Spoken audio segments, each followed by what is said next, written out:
एक बार एक आदमी किसी रास्ते से निकल रहा था। उसने रास्ते में एक विशाल हाथी को देखा जो एक पतली सी रस्सी से पतले से खूंटे में बंधा हुआ था। ये देखकर व्यक्ति को बहुत आश्चर्य हुआ। उसने सोचा कि यह हाथी इतना विशाल होने के बावजूद भी इतनी पतली रस्सी को तोड़ नहीं सकता।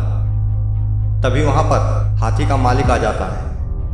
वह व्यक्ति हाथी के मालिक से पूछता है, यह हाथी इतना विशाल और शक्तिशाली है, फिर भी इतने कमजोर और पतली सी रस्सी से बंधा हुआ है, इसे तोड़ने की कोशिश नहीं कर रहा। मालिक ने कहा, जब यह हाथी छोटा था तब से मैं इसे इसी जगह और इसी रस्सी से बांध रहा हूँ। जब यह छोटा था तो उसने बहुत बार इस रस्सी को तोड़ने और खूंटे को उखाड़ने की कोशिश की थी, लेकिन ये इस रस्सी को तोड़ने में असमर्थ रहा, क्योंकि जब ये छोटा था तो ये इस काम को नहीं कर सकता था।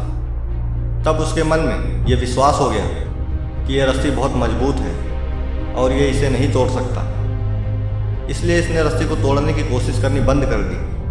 आज ये हाथी इतना विशाल और शक्तिशाली है कि अगर ये चाहे तो एक झटके में इस रस्सी को तोड़ सकता है, लेकिन इसके मन में ये विश्वास हो गया है कि ये इस रस्सी को नहीं तोड़ सकता, इसलिए ये रस्सी को तोड़ने की कोशिश भी नहीं करता। इस कारण ये विशाल हाथी इस रस्सी से बंधा हुआ है। इस हाथी की तरह ही बार बार हारने पर इंसान भी इस बात को मान लेता है कि वो उस काम को नहीं कर पाएगा, जबकि सच्चाई तो ये है कि अगर इंसान किसी काम में बार बार फेल हो रहा है तो कहीं ना कहीं उसे उस काम को करने का तरीका नहीं पता, उसे उस काम के बारे में पूरी नॉलेज नहीं है। अगर इंसान चाहे तो वो उस काम को सीख कर उसे करके सफलता हासिल कर सकता है, क्योंकि हार मान लेने से कहीं ना कहीं आप खुद को और भी कमज़ोर बनाते जाते हैं और आपका ही भरोसा खुद पर से उठने लगता है। इसलिए हार ना मानकर